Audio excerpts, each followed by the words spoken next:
Today we're going to be talking about right now, currently, August, about to be September 2022, what is going on in real estate.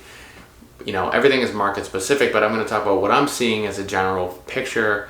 Rates rising, are prices dropping, are they going up, are they staying the same, what do I think is going to happen, and more importantly, what am I doing currently in my investment portfolio.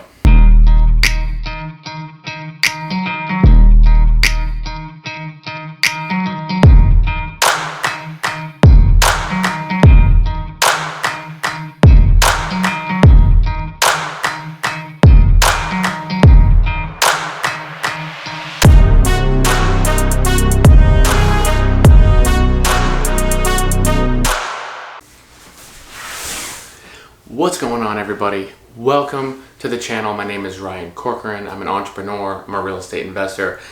I own this company. It's called Specialized Property Group.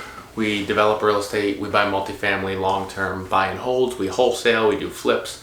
We do pretty much everything in the real estate realm. This channel's purpose is to create more millionaires, more financially free individuals using real estate to get there, as I have. So please hit the subscribe button, follow along, and I hope you learned something from this video today. So, number one, the most obvious thing is interest rates have been rising, right? And with that, we typically expect to see prices start to decrease, right, as relative equation. However, because there was so little supply, prices actually haven't decreased that much. Time on market, however, has increased. I think right now we're at like 38 days or something like that. Just to put in perspective, we were in the 20s and teens when rates were in the 2s, right? And so now they're up to 5, so houses are sitting on the market for much longer in terms of single family. And so what that has done is that has really plateaued prices. I haven't seen a major decline, but people are starting to bring some prices down. I've seen some price drops. I've seen offers with, you know, contingencies that are back on, like inspection contingencies and asking for buyer credits or seller credits and all that kind of stuff. And so that to me hints that, okay, maybe we're going to continue down this for a little bit, especially as rates keep rising, because it really puts pressure on rising home rates to come down due to buying power being decreased. Right? Now, just for an example, a $300,000 house at 3% interest rate is, you know, when you take that to a 5.5–6% interest rate, we're talking like $600–700 a month extra on your payment, right? And over the course of a year, $7,200 a year. I mean, it's a lot of pressure on individuals, you know, who aren't making 30% more in their salary to cover that, right? And so, like I said, buying pressure, forcing prices down just slightly. And the other thing is here we are seeing more inventory. And so it's becoming more of a buyer's market. What does that mean for single family investors, for flippers, for wholesalers? I think single family properties, if you're looking for rentals, may be actually a decent option if you start to pick up some decent deals for a rental. If you're doing single family. I, however, don't do that. I focus more on multifamily for rentals.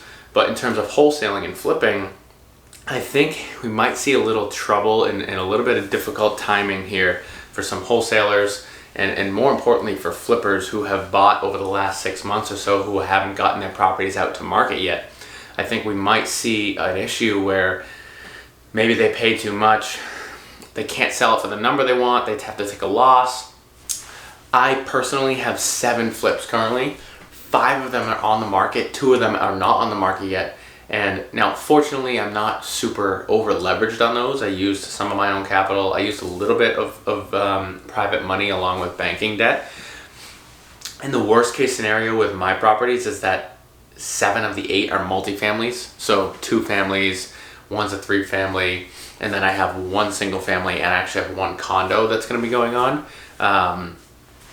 But worst case scenario, I rent those out. Because I bought them so cheap, I'm not too worried about it. But I know some people who have, you know, 60, 70, 80 flips right now, and they're very high leverage, and I really worry about those individuals that they're not going to be able to push these properties out. And so I've actually pumped the brakes on jumping into flips, and I'm focusing back more of my time into buying long-term, large multifamily properties. Just closed on a 36 unit in Gardner. That puts us just over 200 units. We're working on a 12 unit in Pepperell, Massachusetts. and a few more individual properties. We actually have a 32 unit down in Georgia that should be closing in a couple days. And so we're really working on focusing our time and energy back onto the long-term multis, which I was doing back in 2019.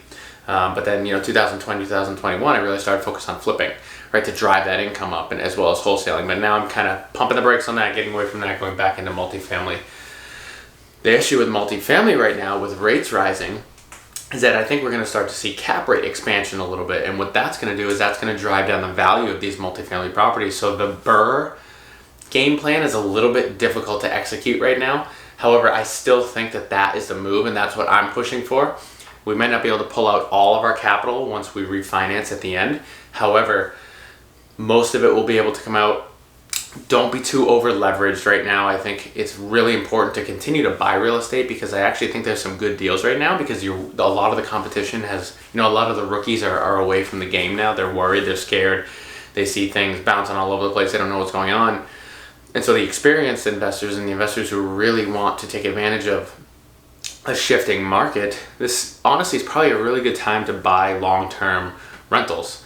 And so that is my game plan right now. So stepping away from the flips and wholesales, jumping into long-term rentals. So currently right now, we have over 200 long-term rental units in multifamily buildings that are 5 units and larger.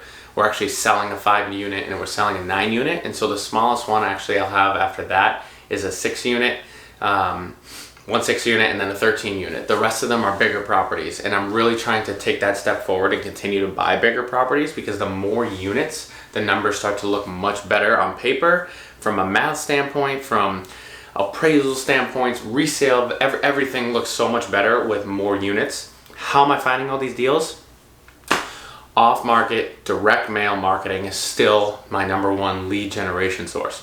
I've done cold calling, I've done door knocking, I've done driving for dollars, and the two most important things, in my opinion, are direct mail, and #2, connecting with agents to try to get pocket listings, off-market leads kicked your way, even on-market leads before they actually get publicly listed. If you can get in the pockets of agents who find these deals and lock these deals up early, you have a significant advantage over your competition by being sent these deals before they hit the MLS, before they get dumped on LoopNet. And so those are the two main strategies. I've talked about in other videos how I've done my direct mail marketing, so please go check those out. I will do more videos as time evolves here, as my game plan changes and I see things that are occurring in the market. But right now, I'm buying. I'm all in on buying long-term multis. I'm stepping back from the flips for a little bit. I'm actually, interestingly enough, I'm scooping up land. So buying, we bought 2.4 acres and we're putting 7 triplexes on them. We're going to condo those out and sell those. That's going to be that's a big profit margin one on that.